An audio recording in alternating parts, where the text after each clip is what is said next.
बिस्मिल्लाहिर्रहमानिर्रहीम। Welcome to kitchen with Anshara.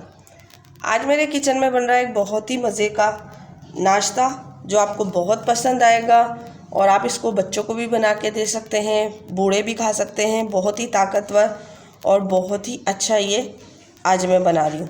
आज मैं बना रही हूँ तलबीना, जो आपको बहुत पसंद आएगा और बहुत ही आसान इसकी रेसिपी है।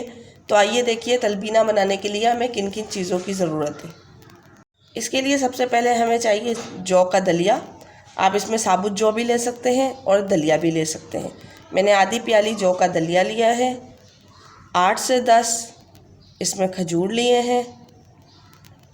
हस्बे ज़रूरत बादाम, पिस्ते या आपके पास जो भी ड्राई फ्रूट है आप वो ले सकते हैं।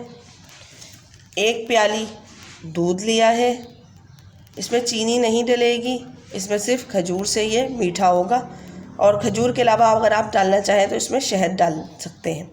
अभी इसको ये जो जौ का दलिया है इसको धो के और भिगो के रख दूंगी तकरीबन 4 से 6 घंटे के लिए। आप चाहें तो इसको पूरी रात के लिए भी भिगो सकते हैं। ये दलिया जो है पूरी रात भिगोने के बाद बहुत ज़्यादा फूल चुका है।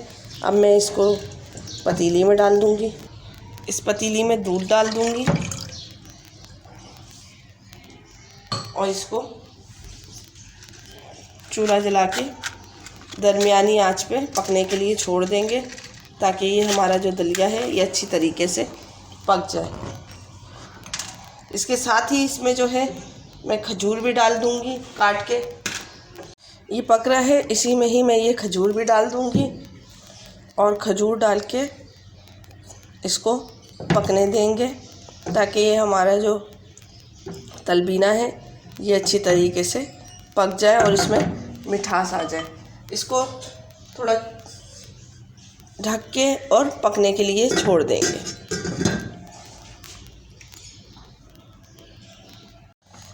तलबीना बिल्कुल रेडी हो चुका है। ये देखिए इस तरीके से बिल्कुल गल चुका है और बहुत ही मज़े का और बहुत ही अच्छा बना है। अब मैं इसको आपको डिश आउट करके दिखाऊंगी कि मैं किस तरीके से इसको सर्व करूंगी। बहुत ही मज़े का और बहुत ही अच्छा बना है। आप इसको ज़रूर ट्राई कीजिए। आप इसको बच्चों को भी बना के दे सकते हैं, बच्चे भी इसको शौक़ से खाएंगे और बूढ़ों को भी दे सकते हैं क्योंकि ये बहुत ज़्यादा एनर्जी एक नाश्ता है। आप इसको बच्चों को या बूढ़ों को शाम में भी दे सकते हैं। आप इसको ज़रूर ट्राई कीजिए। तलबीना बहुत ही मज़े का बनता है। मैंने इसको बादाम पिस्ते से गार्निश किया है। आप इसको ज़रूर ट्राई कीजिए क्योंकि इसमें हमने कुछ भी चीनी ही नहीं डाली, सिर्फ ये खजूर से ही मीठा हुआ है।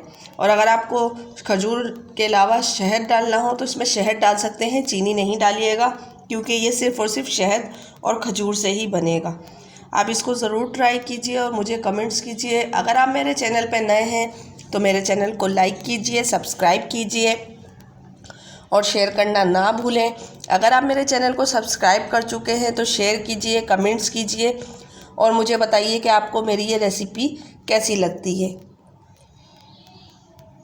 अपने बुज़ुर्गों का और बच्चों का बहुत ख्याल रखें। मुझे और मेरी फैमिली को दुआओं में याद रखें। अब मुझे इजाज़त दीजिए। नेक्स्ट वीडियो तक के लिए अल्लाह हाफ़िज़।